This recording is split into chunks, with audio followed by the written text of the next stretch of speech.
They saw God and they ate and drank. Now, the best we can understand is that somehow they had some kind of vision of God, because the Bible says nobody has ever seen God and lived, right? But so they have some vision where they're seeing the glory of God, and they're seeing this vision of his feet standing on this beautiful sapphire iridescent road.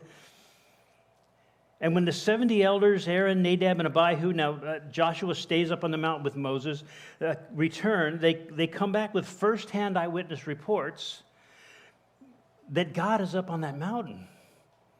They've seen God, and he's on the mountain.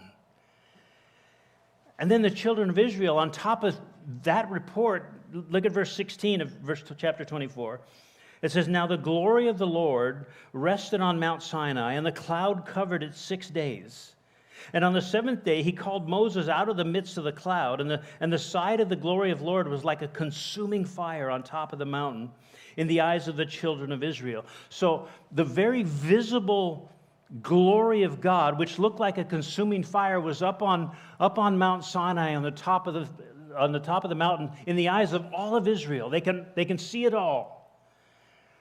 Now that, on top of the report from the 70 elders and Aaron and Abihu and Nadab, they know that they are in the very near presence of God.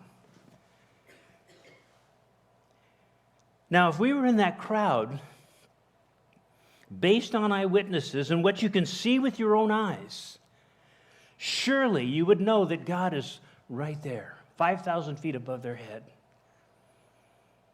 Now, this scene with the flame and the fire and the thundering voice of God, which they could hear from the valley, they can hear God, they can see his presence, that goes on for 40 days. Now, in those 40 days, God is spelling out for Moses all the instructions to build a tabernacle, a dwelling place. It's a earthly model of the throne of God in heaven. That's what they're building. It's called the tent of meeting. It's the place where man and God are going to meet together, and they're going to communicate together. God is going to live in the presence of Israel. Now, if you and I were there, think about it. We're about to receive the greatest gift that man could ever imagine. God with us.